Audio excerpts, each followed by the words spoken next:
scene appears to be these vast, almost kind of beautiful hallways. White marble stretches forward, and what appears to be rows and rows of pillars. Between these pillars, you can see what appears to be these almost podiums that all seem to contain items, all of various degrees. And as the scene pans, there is what appears to be an angelic figure. Some would recognize as a Solaire. He seems to be desperately running, clattering with his feet. His wings seem to kind of flap, trying to pull him away, but you can see that his left wing is absolutely mauled, clipped. His feathers are beaten and torn away, leaving him flightless as he stumbles and stutters, running down the hall. His sandals seem to be clacking onto the marble. Very softly, a figure much smaller than him, actually, appears to be very calmly and gently walking behind him. The Solaire seems to be running almost in a storm of desperation against her. He definitely had a scuffle with her, but it was a losing battle, as the Solaire seems to stammer and scatter about. He finally seems to kind of take cover behind one of these pillars, as he quickly seems to grab a hold of one of the items on it. Appears to be this beautiful, almost ornate stone. It's kind of oval in shape, smooth. It's got all of these symbols that seem to run along it. As he snatches it up, you see he seems to mutter an incantation, makes a bit of a gesture, and kind of drags his finger along and over the stone. The stone's insignias and symbols seem to light up alive, as he seems to take another glance back just to check the figure still slowly approaching. He quickly brings his attention back to the stone as it seems to connect. You can hear a voice that seems to ring out, but thankfully it is telepathic. It seems to be a conversation between only him and whoever is on the other end. The other end seems to be curious as it kind of rings out. Oh, hello. Who is this? As quickly in this desperation, this Solaire seems to be panicked, screaming, quickly, quickly, you have to get Calcul on the line. There's Lila, it's Lila. She's acted out of order. She's killed Expium and plans to take. And before you can even finish, you hear his kind of guttural kind of. His skin seems to turn this ashy gray. It spreads over his body. He literally petrifies in a matter of seconds. Stone cold all over. And as he petrifies, slowly cracks start to spread along his body before it slowly starts to literally decompose, falling into nothing but a pile of rubble and ash. The stone seems to drop and roll across the floor. This figure, which is now to be implied as Lila, it seems to roll in front of her. Without even reaching forward, the stone seems to gravitate towards her. She seems to use a type of magic. The stone snaps to her hand. She speaks into the stone. It is a soft but dangerous, malicious tone. Yes, that's right. I plan on taking Calcul's life, the same as this poor lackey of yours. And trust me, I will not hesitate to take out anyone that stands in my way. So it's your choice. Give me Calcul, or all of Haven will fall. The stone, much like the Solaire, goes this ashy gray. She crumbles it in her hand, crushing it into a fine, powdery ash. She lets it seep to the floor, into the streets of Chillmond. It is a cloudy, rainy, cold day, and for the sake of it, now, If you could describe your character for me. This is a satyr. She has a scar over her left eye, and it seems like she doesn't have vision in that eye either. She looks very serious and stern and not very approachable. Her name is Eris. You actually find yourself in front of Tavern. Get inside, as nobody really seems to pay you any mind. Surprisingly, despite the fact that you look much different than any individual, a lot of them appear to be humans. An occasional dragonborn or tiefling here or there, but it is very few and far between. You can see there's a rather fine gentleman. His attention seems to be brought to you. Oh, hello. How can I help you today? I'm just coming here to sit for a bit to escape the rain. Oh, I see. Yes, definitely a bit of nasty weather out there.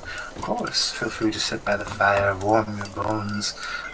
If you need anything to eat or anything to drink, please let me know. I'll be sure to let you know. He seems to go back to his business, just getting a moment to sit down and kind of rest. Your senses kind of come back to you. You kind of just examine this kind of just typical tavern setting, kind of taking in the sights, the sounds, the smells even. As you do, there is suddenly, almost like a lightning strike, it snaps all of your senses kind of on high alert. You feel this jolt of energy that seems to just rip through your body. You actually see this kind of wave of blue, just for a moment, boom, flashes into your vision. And as it does, you find yourself, you jump up so violently that even the chair that you're sitting in kind of like kicks back. It seems to like scoot and fall back. As you jump and look around, your senses are in high alert. You immediately go almost into this combat mode, and you ready yourself and find yourself looking towards the front. It takes you a moment. You're still kind of in this fight or flight response. You're kind of gripping the handle of your weapon hard. But then you find it kind of like, it finally kind of comes to you. Wait a minute. There's nothing there. You kind of look around, you now begin to realize the whole tavern's looking at you. She just kind of like looks around, sees everyone looking at her. What are you looking at? Mind your own business. As you sit back down, the bartender seems to kind of come back up. It's like, oh, is everything alright, miss? It's fine, whatever. Are you sure you don't need some drink or food? You even look a little pale. Need some rest? You do have beds. I guess I could use a place to stay for the night. Oh, absolutely. It's at that time, again, it happens. There's another snap, clap, as it's like a jostle of energy that just rips through you, and your vision just like temporarily seems to fade into this blue. You tense up for a moment, and and again, it's enough to make you kind of, your body kind of takes in a deep breath. Maybe you should get some rest. I won't bother you any longer. He seems to take this as an opportunity to kind of bow himself away as he kind of attends to the other customers. You kind of bring yourself in, kind of get yourself relaxed, find yourself sitting on the edge of the bed as you finally seem to get a moment of peace. It happens again. Clap! Like a thunderclap, it ripples through your body. Again, I would dare say at this point, kind of annoying you more than anything. As you kind of jump upright, again, it's like it makes your body kind of go into shock as it happens. Each and every time, it's almost like the effect of getting struck by lightning, except there's no real damage to it.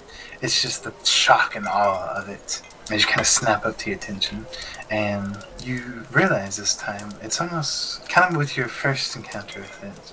You didn't really pick up on it the second time, but this time you're not picking up. You keep looking back towards the door. You find yourself just snapping your attention back to the door. Okay, I'm gonna freaking do an Arcana check on freaking just like around me. 17. What do I see? You actually begin to pick up. There's certainly something at play here. Its origin, you're completely unsure. You're not sure who's doing it. You're not even sure like what kind of magic is at play here. It's not something that you've heard of before. Though I will say you do pick up, it's not really, you're not really picking up on a magical sense per se. It's like something in your mind. And if it is magic, it's a magic you've not seen or heard of, I guess. Like an unheard school of magic. But I would say you also do pick up on the fact that these jolts that are happening, they seem to be happening in minute intervals. It's not random. As another one happens, boom, you begin to realize they are all exactly 60 seconds apart. Boom, happens again. Boom, happens again. The more you wait there, the more you confirm it as you sit there and count in your head. they're all minutes apart. And the more it happens, the more kind of used you get to it, but you also begin to realize it's like a warning. It is like almost a set of instructions. This, whatever is at work here, is trying to pull you out of this tavern. It is purposely trying to lead you out of the door, back out into the street. Who does this mysterious present think it is? Alright, fine. I'll bite. So she starts to leave. I swear to God if this thing doesn't show itself. You can follow it. Step out of your room, down the hallway, down the stairs. Find yourself back into the tavern. You get a few looks, but not much. As you find yourself walking back and out the door. You come back now to a lively street. Again, it's raining. It's beginning to kind of let up a little bit, but still kind of like a moderate / kind of sprinkle happening.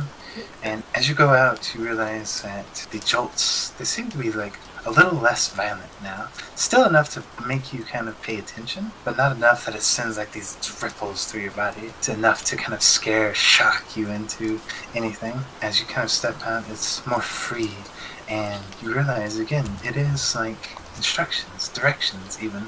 It starts to lead you down kind of the left side of the street. Alright, can I insight on like what this presence might be?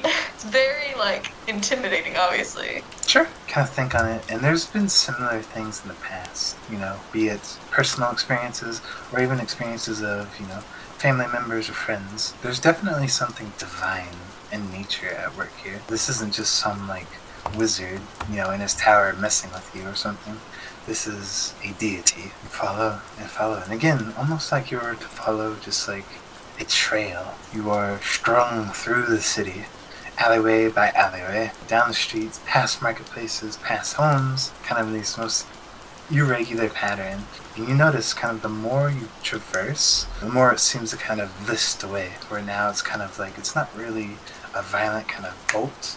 And you notice it's not even like doing it in intervals anymore. It's kind of like a smooth and steady kind of stream of information. Keep going and going until you find it begins to ease away. It gets lighter and lighter and lighter. And honestly, the lighter it gets, the harder it kind of gets to follow. Till you get to a point where you step out and it just seems to be gone. As you stop focusing on it, there are two others. How have you described your character? He's a very flamboyant looking changeling. Has a violin in tow. You see that, Eris? And if Jeff can have you explain your character. It's very easy for you to tell that he is a tiefling. He looks really nervous and confused. Although it's obvious that he's trying not to, he's failing miserably. Oh yeah, and your names? It's Beau and Veil, yeah. You guys have also had the same exact thing happening. You both were able to deduct the same thing that Eris did. And you both had been following this trail that had been dragging you all throughout town, kind of pulling you on this like wild chicken chase until you all eventually, all three of you, find that you are looking at each other. What the heck? Oh my gosh. Are you okay? Yes. Being of unknown origin. Pardon? I'm completely fine. There's no way you're the one that brought me here. Who are you? It speaks! Excuse me? Bring you here? I didn't bring anyone here, but did you bring me here? No, I'm obviously just as confused as you are. This Veil's, guy's clearly banging confused. Veil's banging his head against the wall of like whatever alleyway we're in. I'm just like smack. Oh, don't Over do and that. over. Don't. Yeah, Veil, you have to take a few steps up the side, but you kind of come up to this brick wall, just bump. I'm just breathing. I don't think you are okay. Excuse me. Do you need something? Are you talking to me? Yeah, yes, I'm talking to you. You seem very distressed. Are you alright? Yeah, I'm fine. Complete fine. Yeah, fine. I'm fine. Nice weather we're having. It's raining. Pull yourselves together, you morons. Oh, that's so rude. I just met you. And I just met you, and I've already decided you're a moron. Veil's like just still visibly distraught, but like breathing better, and just like kind of walks up to Beau and starts poking them in the ear, like in the side. Like, where did you buy these? Whoa. Okay, excuse me. Buy? Did you just say if I My earrings? Or... Yes, your earrings. Yes, exactly what I meant. Well, it was in the Elven Kingdom, but, Just walks back to the wall. This can't be happening. This can't be happening. His hands out off the wall. Don't mind him. Hey, what the hell is wrong with that guy? should we take him to a hospital? It's not my problem. If you want to do that, then go ahead. Excuse me, I just met you, and you're being incredibly rude. My name is Beau, not moron, no, not whatever. Beau, what is your name? Usually introductions are nice. You probably won't know me long enough for it to matter. Pleasure. Okay. What about you? Please stop, don't bang your head. What's your name? You're just gonna see like the slowest head turn possible. Oh, me? The name's Vale. Yeah, isn't that ironic? Vale, yep. Nice to meet you, Vale. So, where the hell did you come from? Because you obviously are not from this world. I don't know what you're talking about whatsoever. Okay, whatever. Not my problem. Those woods over there, don't go there. There's a pile of bodies. Just don't worry about it. What? Just don't worry about it. I think he's insane. Vale, you're just kind of like in your own world of stress and He worry. wishes he was. Beau, you are just kind of like consoling Vale. Eris, you're kind of sitting there, kind of annoyed watching the both of them. Half tempted to leave. You're actually halfway in the middle of leaving, as you can hear a set of these kind of armored figures. They seem to be kind of approaching from around the corner as they are kind of doing like hefty jog. They seem to kind of breach the corner and kind of run up and past you guys. It seems to be two sets of guards as they shoo, shoo, shoo, shoo, shoo, shoo. The moment they pass you, all three of you, it's different this time. It's similar to the jolt, but this time it is very similar to, I would say, like fairy fire. These two guards, it suddenly snaps this like blue outline as it kind of leaves this almost after image effect as they walk by. Instead of just like a set of instructions or something that kind of urges you towards it, you hear an actual voice this time. Follow those guards. It seems to ring out in your heads. So as the guards go back, he's like, oh my god, the voice is back again. It's Wait. back again. Why is it a man this time? I'm Did so you- confused. Did you hear that too? Wait, To follow them? you heard it too? What was that? You heard Who it do too. they think they are telling me what to do? You guys can go follow those mysterious people. I'm just gonna stay here, wherever he is. I'll drag him. I'll be like, alright, listen, stranger. If I'm gonna go headfirst trailing this mysterious voice, you're coming with me. Okay, as Vale gets dragged away, now this weird goat person thing is dragging me. I'm like, what is going on? This Beau, is like, Eris, you start heading that way, dragging Vale along. It's easier this time as you kind of just keep sight of the guards, following them as you get closer and closer to what apparently is this incident. Mr. Ali, explain your character. The most handsomest goblin you have ever seen. He has some weird tubular looking things on his body, but you don't gotta worry about that right now. And Sky, if you could describe your character.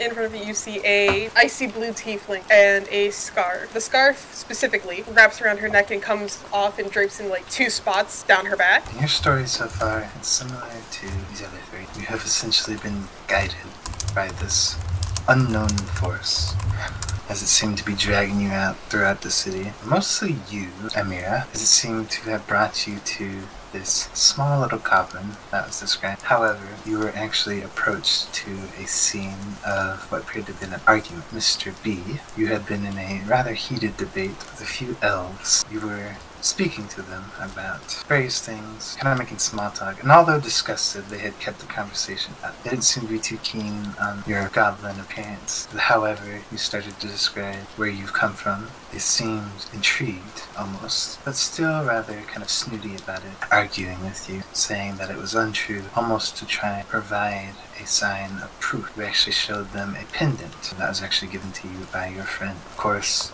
it was a sign of both two different types of proof. You should know what they are. As you displayed it to the elves and actually kind of crowd around you, they actually snatched it up and started to claim that, again, not only were you lying, but they believe that this is something that you stole, describing it as it would only make sense for a creature like you. This is what has sparked this whole kind of argument and fight. You watched. Stop me if this would be wrong, B, but as they kind of snatch it up, you start kind of attacking at this point, trying to get your pendant back. Yeah, no, the guy who snatched it up, he's getting a barrel to the knee. He's getting shot. Okay. No questions asked. Amira, you are bewildered. You've never seen whatever kind of weapon he's using. You've never seen before. He pulls out one of these tubular, kind of long, metallic. It almost looks like a wand. You kind of hear this loud kind of eruption out of it, and kind of like smoke and fire seems to erupt out of the end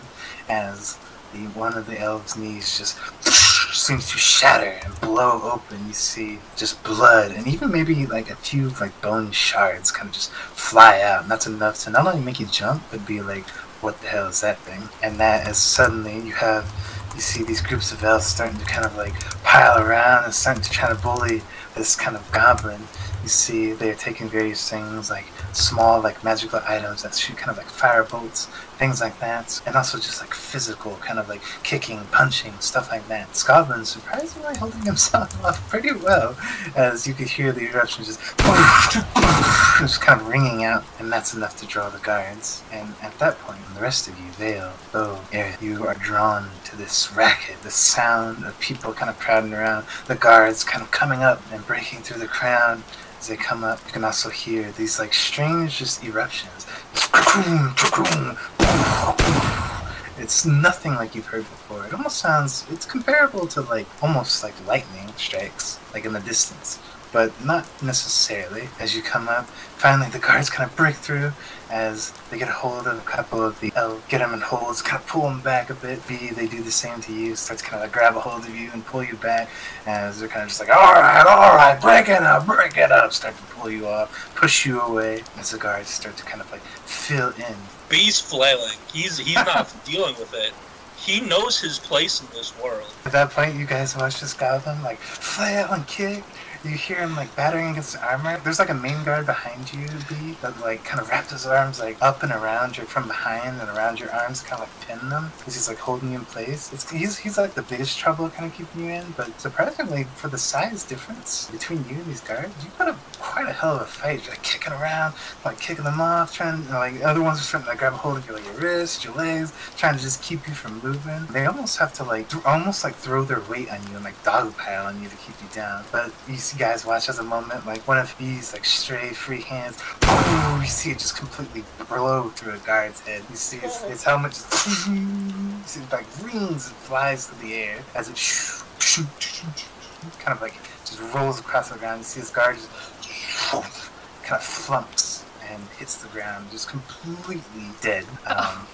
At this point, you hear the crowd. There's suddenly eruptions, screams, panic, as a lot of the common folk that are nearby begins to kind of like run and kind of scatter. The guards now, at this point, beginning to quite literally starting to like dogpile on you. Your offense now much greater than a simple kind of argument/fight. All right, for the rest of you, are you helping B out? This is one of the people you've been guided to. Where's the guy that stole the pendant? He's being kind of like pulled away by one of the guards. I wanna run up to him looking panicked. The guy with the pendant? Yeah. Not only is he getting pulled away, but he's like in this like agonizing pain. He's like, oh my god, my leg! I'm gonna run up to him, grab the guard's arm. Sir, please, is there any way? I need to stop the bleeding, please. As he's like flailing about, one of his arms manages to like actually kind of like slap the guy's face, not doing really any real damage, but just like kind of just a nice sting to the cheek. He kind of looks over, it's like, what the fuck? Who the hell are you? He's just kind of like flailing, just full on panic, like pure panic. And again,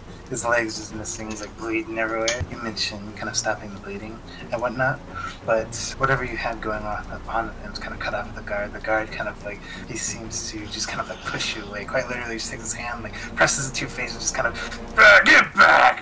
He kind of just shoves you away. As he takes this elf and starts to kind of pull him towards some other guards who are pretty much doing what you were talking about, like getting out like bandages and like medical supplies to help this up. As he pushes me, can I sleight of hand the pendant? I will say you do know that it is in his satchel. I want to just casually just oopsie daisy cut the bottom of his satchel. Unfortunately, you try. You definitely had a good plan in mind. The only thing that threw a wrench in it was you kind of like begin to work your ways, take your knife, kind of reach forward, but the guard suddenly just like, not only does it like push you away, but like his hand just like obstructs your vision, so you can't even see like what you're cutting at. So you kind of just like, he kind of like pushes you away. I would definitely say a couple of nearby guards take notice, and now suddenly they're coming up and grabbing a hold of you too, Amir. Grabbing a hold of your arms, kind of like, not really as violently as Bee, but just enough to like apprehend you. They take your arms, kind of like wrench it back behind your back, as they're now kind of shouting things like, hey, now, hands off, no, come here. And they kind of like grab a hold of you and start to I am not going to resist. Okay. And simply say, I'm sorry. It's a defense mechanism. I didn't mean to. I'm sorry. Eris, Beau, Veils, you're watching this. You watch as there are like 5 guys on top of Bee, like keeping this just small, like 3-foot goblin down. And you can see it's like absolute moment of like ferocity. He's kind of just like, and you see like he doesn't get out or free, but he does like push that group of men up just with his strength alone. Like he nearly gets himself back onto his feet as they kind of like, they're all kind of like, get down, damn it, you little bitch, you little monster. Like you kind of just like, they start dragging more of their like weight into you, Bee. She's like forced back down on the ground. It's impressive. This goblin's got some fight in him. Very muffled underneath the dog pile, slight cackling because this is starting to get fun. Everyone's going on. You just hear, what? So Vale's just gonna jaw to the floor, and he's just gonna look at Eris and say, well, you know, this has been one heck of a day, you know, first to meet you people, and then people's heads get flown off, and I'm gonna pat Eris in the back and accidentally cast Dragon's Breath. The normal crowd is like dispersed. You guys are like the only one here watching this. So like as more guards come in, they're starting to bring their way towards you, Beau, you, Vale, you, Eris, just because they think that you're a part of this now that you're the only people here that aren't guards. So they're now starting to walk up and trying to apprehend you guys too. We're like, wait, I'm not involved. Eris definitely breathes fire in a 15-foot cone. Are you guys submitting? Or are you guys fighting? Yeah, I'm fighting because they're now getting me involved. I'm not fighting. well, I'm not stopping my fight. Eris, you and Bee, like now that you're getting involved, Eris, you start to like knock a few heads of the guards too, trying to keep them from like wrongfully just apprehending you. Oh, Vale, you guys get guards on you, and they kind of very similar to Amira, kind of get your hands, kind of wrench them behind your backs and like lock them up as they apprehend you guys. You guys watch as they like try to do the same to Eris, but with like this like mighty strength. Eris starts to like pull them off of you, start to kind of like hurl insults towards them, and you know, ask them things like, "What the hell did I do? Get the hell off me!" Shit like that. As you kind of start to smack them away, Eris eventually takes like her warhammer and just starts kind of like just tear into them, indenting armors, knocking a few out. At this point, like more and more guards are kind of like filing in. Very similar to Bee, Eris. You now have like just a multitude of guards like jumping on you, like just piling down on you and like just forcing you to the ground to apprehend you. As you have like 8, maybe 9 people on you just trying to keep you down. I am well fire breath. As soon as you breathe fire, like Vale's having that reaction, like, whoa, the goat lady breathes fire? Like, what the hell's going on? And also, you know, I'm being tied up, and I'm like, wait, fellow elves, I'm just a bystander. And just like a moment's notice, you guys see flames just erupt from Eris's mouth. As it like catches light, it seems to, you hear like a lot of the guys are like, oh shit, start to like kind of like bat the flames away, trying to like roll it out as you singe and burn a multitude of these guards here. So unfortunately, you can't really get most of the ones that are on you, just because you can't really angle your like head back that way. But like most of the ones like towards Bee and everyone else, you manage to kind of like singe, burn. You actually don't kill anyone, but a lot of them are critical damage. You should probably think before you put a hand on me. The ones that are pinning you down are still on top of you, Eris. Seeing Eris start to fight, elves, get off of my people I just met, and like try and get up. You can definitely shout. That's about all you can do. Your hands are bound. Okay. Yeah. Dragon's Breath. So you get ready to do that, Vale. Unfortunately, the guards do beat you on this dexterity check. So what happens here is you do cast it on yourself, but before you can get the vocal part of it out, the guards, they are basically binding your mouth shut. They're taking like a cloth, kind of like wrapping it in and like closing you and like muffling you. Even though there was a pretty good fight put up between a couple of you, you are apprehended. They pull you along and push you down the streets, you get a lot of bystanders kind of like curiously looking, and it's a little bit of work for the guards for sure. But they get you to this castle. They kind of bring you down into these lower parts and to what essentially is the prison. So as they kind of bring you down here, they take you one by one. Definitely the work of a lot of guards. For more for some, less for others. One by one, they get you into rooms and they strip you of your equipment, your weapons, your items, even your clothing, as they get you kind of like a burlap shirt and pants. One by one, they get you all. Again, you know, for some of you, not a hard process. For others, Bee and Eris, it's a little bit more of a harder process for them. But they do manage to get you all kind of stripped of your gear as they now begin to guide you through what appears to be these prison cells. Toss you into some of the cells. Getting you in there as the cells close shut behind you. You hear them like clatter shut and specifically lock. You guys are split up. Amira and Vale, you're in a cell together. Bee and Eris are in a cell. And Beau, you're in a cell by yourself.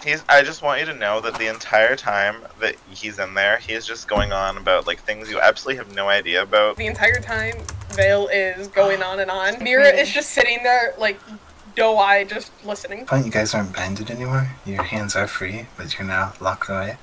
You're all kind of assessing your situation. You actually hear what appears to be a male. He's across from you guys in the cell. Very similar to you, Beau. He's by himself. Appears to be actually a rather short male, probably about 4'2". Exactly like you guys. He's also dressed in some burlap clothing, as he seems to be kind of like trying to get you guys attention. He's like, hey, psst, hey, you guys. Hey, what are y'all in for? I'm going to look him in the eyes and in Gnomish say, do you understand this? His eyebrows kind of like scrunch up, kind of looks at you weird. What the hell? And kind of looks to the rest of you. What's everyone saying? I don't speak what everyone's saying. I don't know, he's crazy! Fuck. Oh, now that I understand. Hey, yeah, what brings the likelihood of you? I haven't seen a new face in here for a while. Someone stole my pendant. They got what they deserved. Oh. Honestly, I don't actually know anybody else. I like try to poke my baby head out through the bars and like try to look around and just look around, try to like to peer around, see inside the other cells, be like, what the fuck do the other people even look like? You can't really see into the other cells. The only people you can see right now is this guy and Eris. I'm gonna turn to Eris and I'm gonna cross my arms. Just, who are you? Did I get you in here accidentally? Yep, you sure did. I'm gonna walk up to Eris, put out an arm, like a handshake. Hi, sorry about that. I am Bee-ang. Eris. Do you shake my hand? No. He's gonna look at his hand. Well, that's enough of the niceties. He's gonna like cough a bit. He's gonna run back to the cell, go into a more like. He's not gonna go into a feral state. You could kind of tell he's a little crazy. What's so important about that pendant anyway? It shows who I am. It shows where I'm from. And honestly, I think I need it back to get in. Hopefully, they didn't forget my face. Why'd they take it from you? Bastards didn't believe me. It's everywhere I go. Fucking here, fucking back in the wilds, fucking goblins this, goblins that. We are a proper species. I've been here, he's gonna like count on his fingers. I don't know how many months I've been here, but everyone's just coming at me because I'm a goblin. That's unfortunate. But if it was just a regular old pendant, don't you think they would have just let it slide? Or are they really that horrible? It wasn't a normal pendant, I told you. I needed to get back home. Well, not to get back. I actually don't know how to get back home. But when I get home, I need to show them because it's proof of.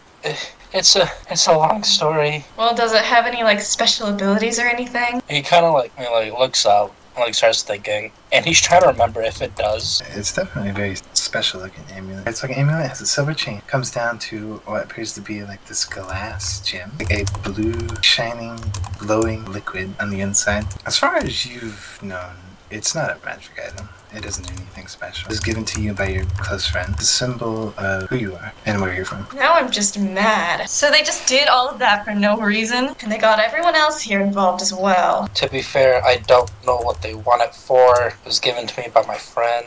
kind of understand why that they shouldn't have taken it though, even though they didn't believe me. Yeah, sounds like some good old-fashioned jerks. I will get it back.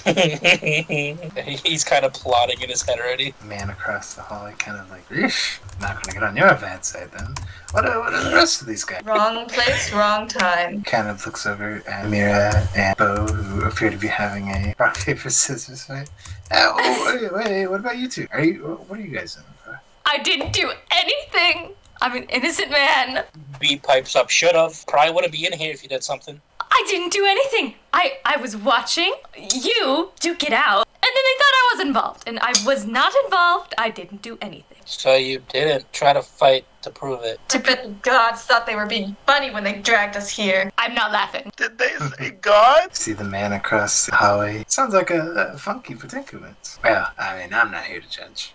I'm here too. So, anyway, what are your names, by the way? I don't think I got them. Wait, what are you in here for first? Me, just petty thievery. There were some things that people had that I wanted, and, well, they didn't really want to lose them, and, well, I guess I'm not really the most, sneaky of the bunch, so had I gotten away, I'd be rich, and, well, I wouldn't be here. How long have you been here for? You see him kind of like look at the window. Probably about, I don't know, 2 years. Oh God, let me out! He starts to laugh. No, I'm pulling your leg.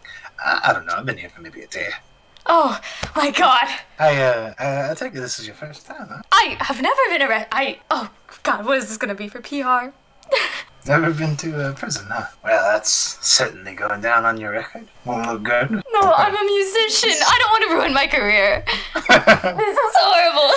Career? You And have a career? this is what we get for listening to mysterious voices in our head. That's what you guys have. B turns around to Eris. What the fuck? What are you on? Voices in your head? Ask the changeling. Me? I did what? There's a change. What the fuck is a changeling? Is that why you have those strange ears? I walk up to Eris and just be like, I don't know who anybody looks like besides you and that guy, because I don't know if you noticed, but I had a couple of guys on me up there. Well, all you need to know is I came around with idiots 1 and 2, and then I saw the 2 of you. We have a very handsome goblin. You said there's a changeling in here. Satyr, and he like gives like a head tilt to Eris. Yes. Okay. And then you human or, and he's talking to the guy across the cell. Half human. I'm also half dwarf. From this vantage point, it looks like you've got a, let's see, a tiefling, two tieflings you got and whatever that guy is. I'm a changeling. And a change. Wait, I'm an elf. You forgot me. Well, no, you're a tiefling. A what? A tiefling. What's that? It's like you're half human, half devil. Devil! Yes. That guy's so confused. Amira's just gonna wave hi to Vale. Just hi. Who's the other one? Well, that would be the one with you. The one playing rock, paper, scissors right there. Her tail's gonna poke out from beneath her shirt and just fucking start wagging. Anyway, again, we'll start with you, little guy. You over there, goblin. What is your name? B's gonna get real close to bars and stick his little head out again. I'm B. B? That's it? Just B? Like the letter B? No, B. He's just gonna point and like do the whole face thing. Just kind of like his whole hand's gonna kind of caress the outside of it. So just like you see this with the face, see the like a flying. Ah, got it. Like the insect bee. B-E-E. My mom named it because I smell like honey. You smell like honey, oh. The grumpy satyr back there. What's your name? I'm pretty sure I already said it, but it's Eris. Yes. Definitely a grumpy satyr. Isn't that... No. Well, it's nice to meet you two. You, panicked man who's very confused. What is your name? Who? You. Me? Yes, you. Oh, I'm Vale. Vale. I like that name. Anyway, tiefling number 2, what is your name? Amira. Amira. I felt like I've met an Amira before. Very unique name. Very pretty name. And you, last guy, changeling, all by himself. Yes. What is your name? My name is Beau.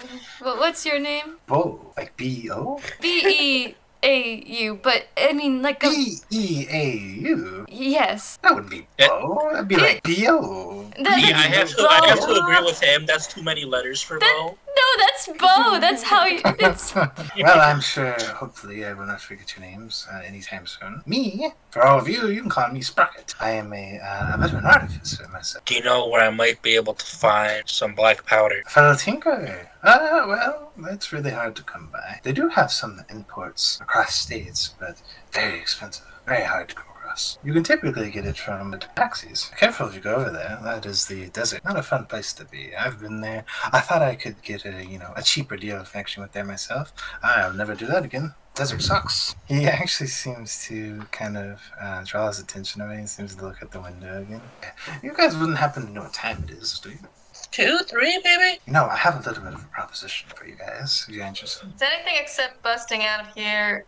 Stop talking. He looks around his cell for a second. You see he takes like his metal cup, takes it and starts like banging out in the bar. He's like, guards! Guards! He waits just a moment. Alright, cool, no guards. Like, alright, listen. I am planning to get out of here. Just a little bit of an escape. I have an acquaintance outside the prison, not in here. He is going to help me get out. Alright, if you guys seem like a very interesting bunch, and if you're as innocent as you say you are, well, maybe you can come along with me. You might be a useful bunch to have. Does that sound like an interesting thing? Is there a way I can get my stuff back? Because I really can't do anything without my stuff. Yeah, well, probably. I mean, they gotta keep it somewhere. Listen, I have a friend. His name is Muckleglum. You can call him Glum for short. Very easy to recognize. Very big fella. And he should be arriving here pretty soon, I believe.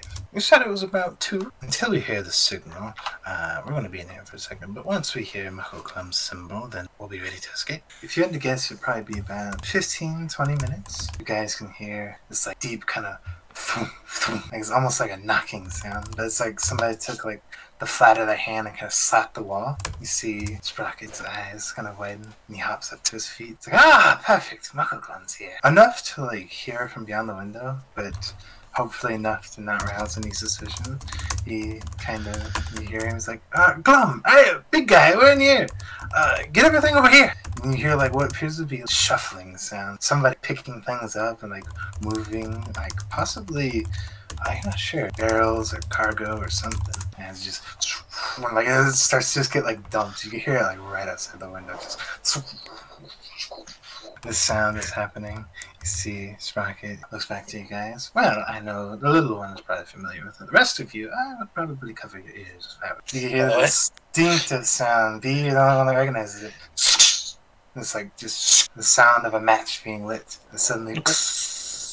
Oh shit! I real quick, I run and cover behind Eris. Sprocket does the same, kind of like steps back and kind of like braces himself, kind of covers his ears. Finally, you hear like it's earth-shattering, just this massive explosion. It is much similar to what you guys heard from Bee. His little battle sticks or wands, whatever you want to call them. It's massive, earth-shattering. Boom! You see like rubble just scatter in front of you guys, like bricks kind of hit the ground, slide. A few of them like hit the bars of your cells, just like some shatter against the bars. As you can hear, you see like this figure steps in, and to your surprise, he quite literally has to bend down to get in. This massive, towering figure comes barreling in. As he takes a moment to look around, you see Sprocket. He's like, Glum! Glum! Over here! Come on! Glum's kind of like, kind of comes right over. You see, and like effortlessly, Glum just kind of reaches down. He grabs a hold of the door and just pulls it off completely off its hinges. Throws it down the hall. Just kind of like scrapes and slides across the floor. Sprocket seems to kind of step out. All right, Glum. These guys too. These are new people I met. New friends? Muckleglum, new friends. We'll get you acquainted later, but please, if you could, help them out. Yeah, okay. Walks over to your cage, Beau, and very similar to Sprocket, he grabs a hold of your door. You hear it like strain and bend until something just pops off the hinges as he takes the door, just throws it down the hall, and then does the same process to your Amira and Dale. Finally, Bee and Eris comes to your door. You all file out of the cages. Like, all right, come on. Let's go. Hurry before Well, I know the guards heard that, so it's only a matter of time before they're all swarming us. Glum, take care of any guards that show up. No, okay. Starts to run. This time he doesn't duck. His head just barrels through the top of the wall. He just seems unfazed by it. Alright, everyone, follow me, come on, let's go. Are we getting our stuff? Of course we're getting our stuff. You go out this court. You are kind of happy to get back out into the grass. It has stopped raining, but it is still a bit cold. You could hear the alarm starting to go off. Guards in their metal armor as they start to... Okay. Items should be over here somewhere. Hey, everyone, follow me. Glum, come on. Every now and then there's a guard that seems to kind of like pop out, and like before you can even say like, oh, they're here, or that he's spotted them, you see Muckleglum just like takes the guy, like either grabs him by the head or like crushes him or something, just straight on, just deals with the guard, and then just throws the body off to the side. Good job. Kind of brings you around, comes up to a door. Okay, locked. Glum, do your thing. Yeah, okay. He quite literally dives into it. There's no thought or process behind it at all. He just throws his weight into the wall. He just caves through. This way, guys, come on. And finally, you come up into, it seems to be like a more kind of guarded room. 2 guards there. Muckleglum just pushes them away as he then starts to kind of fight and deal with them. As they start to kind of like file down the hallway, Muckleglum seems to grab their attention. This place is a little bit more guarded, but he starts to kind of like fiddle at the door. Again, it's locked. Looks over to Muckleglum, who's kind of keeping guards up, you guys. Anyone here know how to lock it? I kind of raise my hand. You fiddle with it for a moment. It's definitely a more sturdy lock. After a few moments, you hear it pops open, pulls open. Ah, wonderful. We are going to get along very well. Look around in here. Your stuff should be in here somewhere. Grab what you need, and we are getting the hell out of here. You see, he immediately starts to kind of jump in and start to quickly search around. To your guys' luck, the guards seem to be a little scattered and confused on where you guys actually are, because the initial sound came from the cells. It seems that most of them are kind of piling towards the cells. Basically, what this means is the guards that are actually coming to your area is a lot less than what it should be, which makes it very easy for Muckleglum to deal with, which means you guys have a good amount of time to find your gear. You can all roll me investigation. Any extra stuff? Are we ready? Are we all good? You all got your stuff? Yes, and more. Perfect. Let's get out of here then. Sprocket is now more finely dressed. His weapon appears to be like a rapier. He's kind of like a more noble-esque clothes. He takes a book, kind of puts it to his side, kind of buckles it to his belt, takes a cigar, takes it out, flicks it. You can see with like a little, or what appears to be a contraption, kind of flicks it open, kind of lights it up, takes a big old puff. Oh, yeah, that's better. All right, let's get out of here. It's like, yo, Glum! We're leaving. Come on. Yeah, okay. You can hear shouts of guards from behind, kind of yelling and shouting for you guys to stop. There are some that begin to line up on the outside of these walls. Essentially, like a small volley of arrows start to kind of come whizzing by. Thankfully, Eris, though you're not the most dexterous, you do manage to, like, all your armor just kind of, a lot of them just kind of like spark up a bit. All the arrows start to kind of, kind of like makes like this weird like rubbery kind of reverberation as it like smacks into your shield tail, like keeping you out of harm's way as well. Beau, one manages to stick into like your bicep. The arrow sticks in you, like, oh god. But you manage to keep pressing forward. Amira, this one kind of like it sticks into like your like the back shoulder. You feel like the sharp pain kind of like enter and it burns, but it's not enough to stop or slow you down. You kind of just start to just keep running forward. And Bee, you watch as Bee gets stuck. Here's like strange like yelp sound you never heard from Bee, and it causes you to stumble forward. And as you like stumble, you roll forward. Your hands they catch into the ground, and you start to just like a rabid animal, start pulling yourself forward. Oh, you will hear me cackling, fuckers! So you just kind of bound out of there because you guys managed to get to the front. Normally it would be a problem, but since you have Muckleglum there, not an issue at all. Speeds up just a little bit. You see he like drives his shoulder. The gate just does not hold. You guys take that moment to keep running and just run and run and run. Just wearing yourselves out. You're starting to struggle for breath, kind of until finally, okay, doubles over for a moment.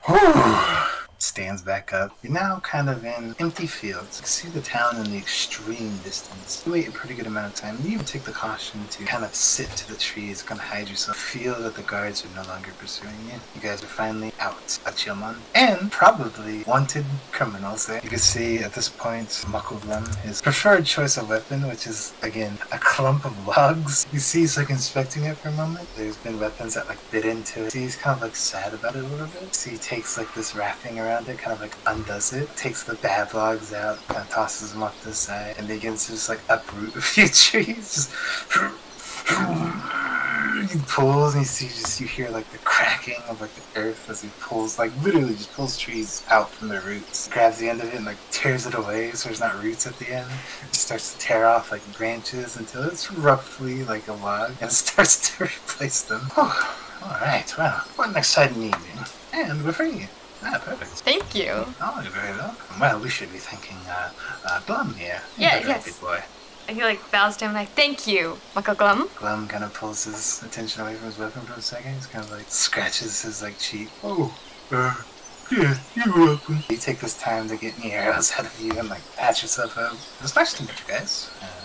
Very fun adventure, but me and good old Glum here have some business elsewhere, so if you don't mind, we'll be taking our leave. Kind of takes his staff out and like bows. Whoa, real quick. Where could I get more black powder? You said the tabaxis. Well, he digs around for a moment and he actually pulls out a map.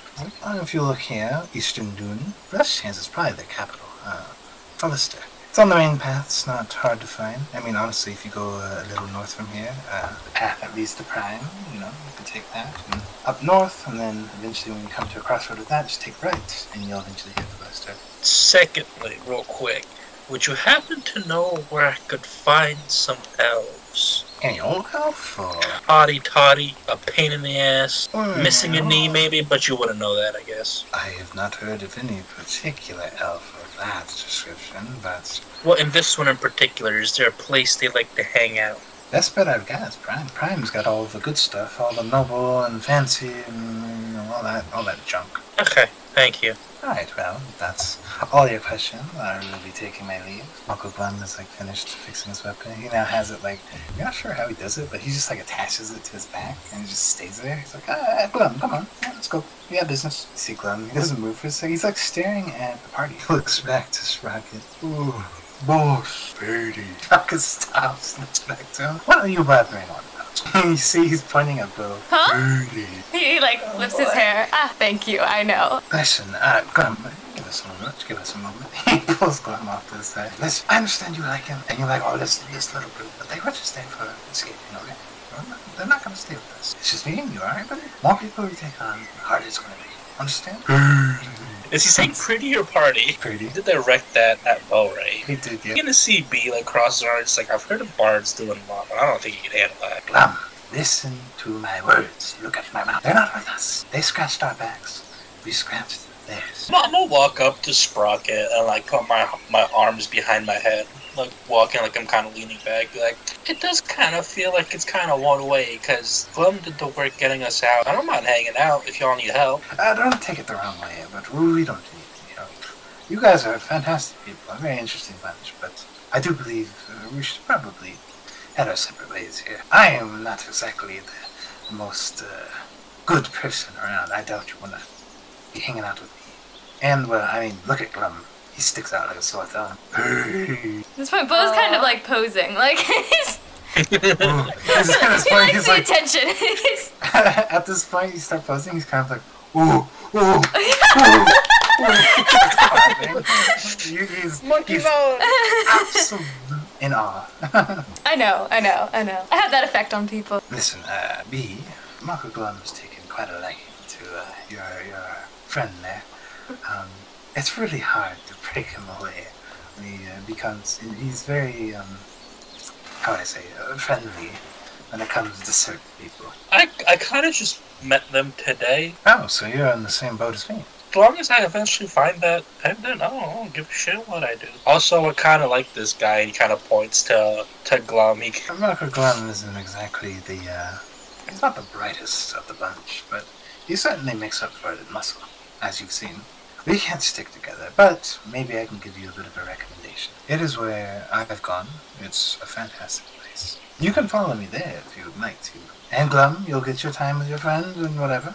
We'll part ways at Prime. But there is an individual. He goes by the name of Rocky. He is a half-orc. He runs his own tavern, but he's kind of been working on making almost like a guild or a group that takes on adventurers and gives them work and so on and so forth. Obviously, He didn't tell me to go out and steal anything, but he doesn't care if that's your origin or whatever. But, you know, if you're looking for work or just need a little bit of a push, then Rocky's your guy. And I can take it to him. Muckleglum will hopefully get this out of the system. Yeah. Unfortunately, I have nothing better to do. Perfect. I like the sound of it. Alright, Glum, you can hang out with your friend a little longer. Looks to you, Beau.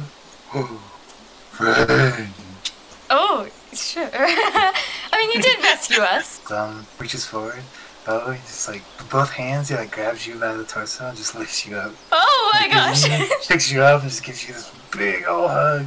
Oh, I'm trying my hardest to hug him back, but I'm probably being squished. Tiger's half-brother You hug vibes. him? Yeah, with the muscle that he has, you're kind of like, oh, okay, oh. Getting that crushed, and he just gives you a big old hug and then just puts you back down. Alright, follow me. Off to Prime we go. You guys spend about a day traveling to Prime. But there's no real trouble, no one jumps out at you, no bandits trying to get you. It's quite a big city, which makes sense because it is the capital of Juncture. You kind of come across these massive walls that seem to stretch. The closer you get, the longer they almost seem to stretch out. As you get closer, you really just kind of take in how big the city is. The front gates are open, but some guards halt you. They begin to pull out a few, some kind of like magic item. They stop, pull it out, and Sprocket's like, oh yes, go ahead. And it's almost just like a scanner of sorts. It doesn't really do it over his whole body. It seems to just kind of like take it and hold it to his neck. The item seems to go from like this blue, these engravings, that suddenly go to like this green color. Alright, you're good, go. Sprocket kind of heads in, and then he proceeds to do the same to the rest of you. Muckleglum doesn't come inside, he waits outside the city halls. Just like Sprocket, for the rest of you, it's a blue, goes to green, blue, green, blue, green, blue, green, and they all let you into the city. Like, alright, well, now that that's over, I believe Rocky's should be down this way. Ask him what that was. Oh, well, you see, you might have heard of him, I don't know if you have.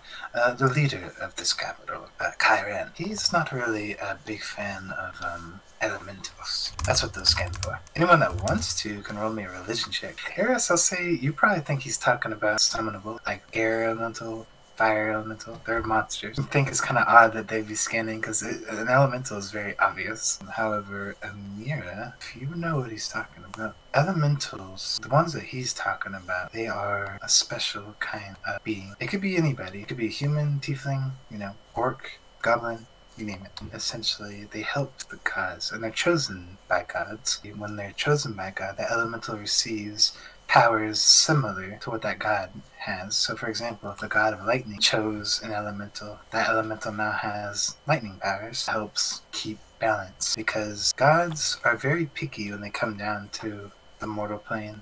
They typically send an avatar to prevent actually dying, but if a god actually comes down to the mortal plane, they are vulnerable. You can kill a god on the mortal plane, which is why they are very, very picky about coming down. And it's also why they have elementals. If a material plane is the only plane in existence that does that, a god can go anywhere and be immortal. If a god does die or disappears for any reason, their elemental takes their place. Right.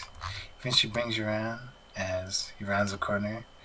You notice, like, the district you start to get in, it's very pretty, actually. This place is very kind of nature-ish. Sprocket looks to this bigger building, he's like, there it is. Gestures you on, you turn, you see, it's a very nice, big building, very big for a tavern. He brings you up to the front. You actually are welcome to all sorts of different races here. Humans, a couple of elves, a couple of dwarves, an orc every now and then, some tieflings, dragonborns, you name it. But they all look like adventurers. Sprocket brings you to the bar. You see what appears to be a rather bigger man. I'm like, Rocky, how you doing? Sprocket, you're back. I thought you were in jail. Oh, well, I was. I'd like to introduce you to my new friends here. Everyone, Rocky, everyone. It's a pleasure to meet you all. It's nice to meet you. Vale's just gonna whisper into whoever's closest's ear and be like, what is he? The owner. What can I help you, group?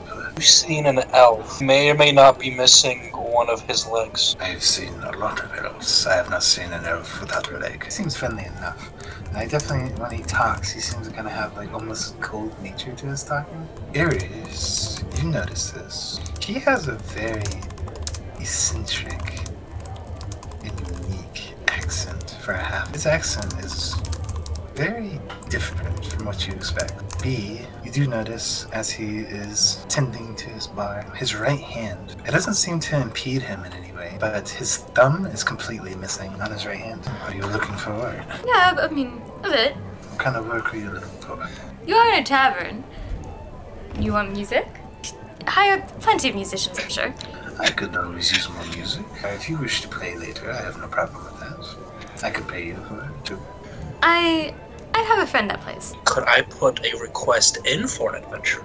If someone could find someone for me. Oh, absolutely. The elf I mentioned before. Essentially, you give me the details. I can give you some paper and some writing utensils. You just jot down the details. Whoever is interested will contact you, and your reward is up to you. I do charge about a 10 to 20 gold charge for having it up. The quest that you see there, the first one appears to be talking about an owner of an inn. He claims that he has some mysterious dungeon has appeared in his basement. The reward for it is 200 gold plus whatever you find in the dungeon. The second one, a quest to kind of help a caster, appears to have made a fairly big uh-oh in his spellcasting. Has summoned a creature that he really can't contain, and it is wreaking havoc on his house. That one's 500 gold. The last one appears to be 3 individuals that have actually found a map. They need help by going out and fetching a shield for them. This kind of fetch price appears to be 450 gold. Again, you can declare whatever price you want. Just know that lower prices probably will bring on weaker partners. Yeah, I'll do it. You said there's like a 10 gold putting up fee.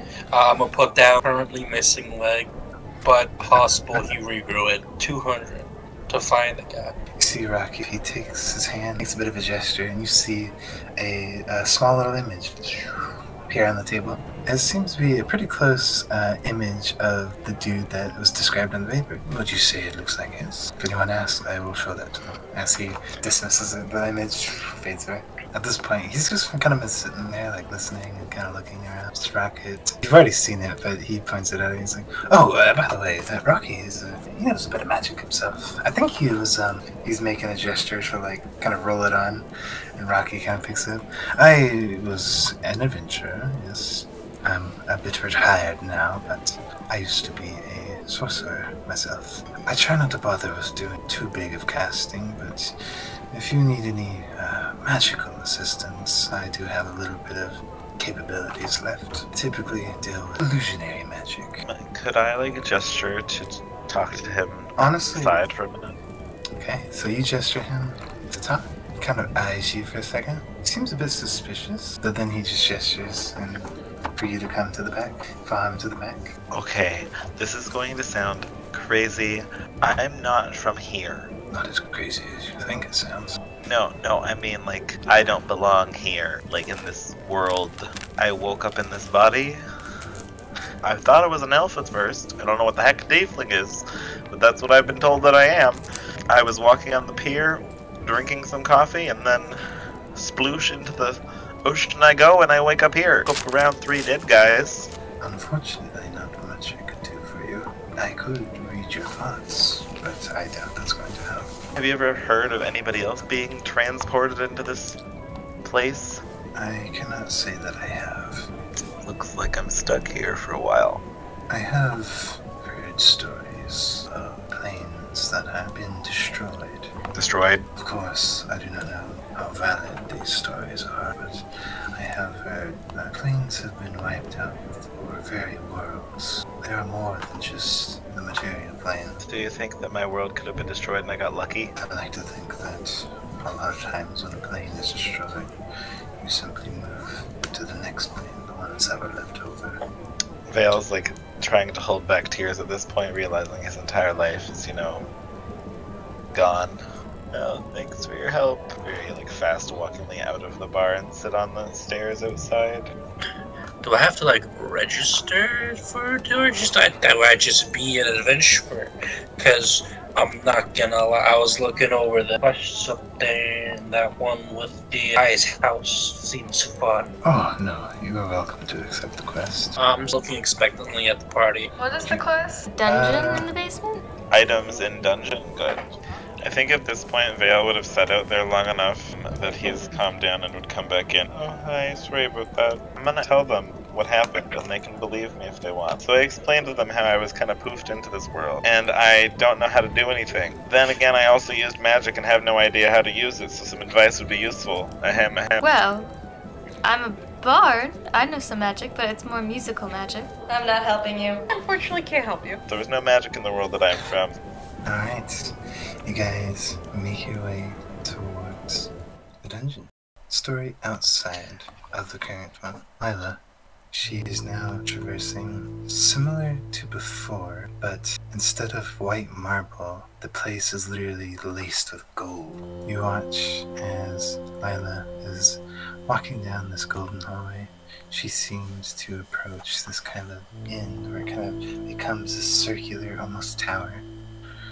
She seems to kind of smile and seems to take her hand, kind of crouch down and press it. And you see the floor has a symbol. It has the symbol of very similar to this mask that Calcul is wearing, followed by like this shining six-pointed star behind his mask. She presses to it and you see similar to how she did to the Solar. The ground starts to turn to stone. It cracks away, but immediately you see there's this kind of harsh kind of flashes. Her hand kind of snaps back. She kind of grumbles, and you can see there are a multitude of lines that seem to glow along the symbol and kind of go along to these to all these 6 points. Dots appear and they glow. You can see there are different colors that seem to emblazon. You can see there is an orange dot, there is a blue dot, a purple, a teal, a red, and a green, as this mirage of Calcul, who is a god that appears to wear this mask. These golden robes, golden gloves, golden boots, everything on him shines with this brilliant gold. What have you done, Lila? And she kind of seems to groan, pulls back. Oh, Calcul, you and your little playthings. Please, don't delay the inevitable. I am coming to kill you. He seems to look down on her, kind of in this annoyed manner. We will see how far you get with that. His illusion seems to dissipate, and she is very kind of angry look at her. Oh, I will. I will. She kind of looks to each and every one of these symbols. You and your damn elements. Your eyes settle down onto the blue one. You and your elements of war.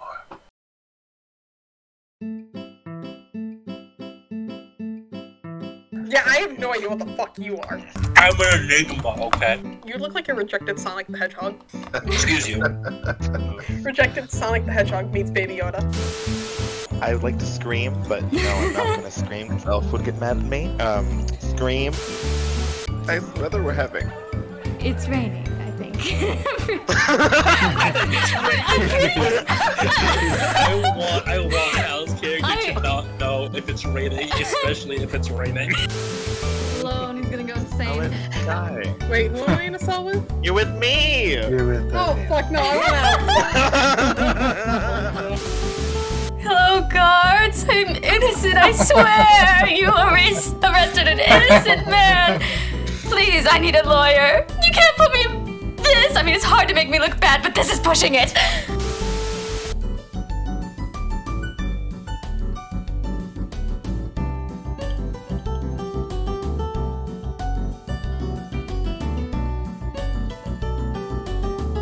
These guys. So, what's your guys' favorite food? I'm done talking.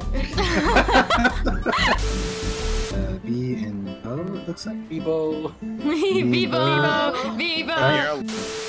And I shit you not, at the bottom of his pants legs, there are flames, like sewn into the pant legs.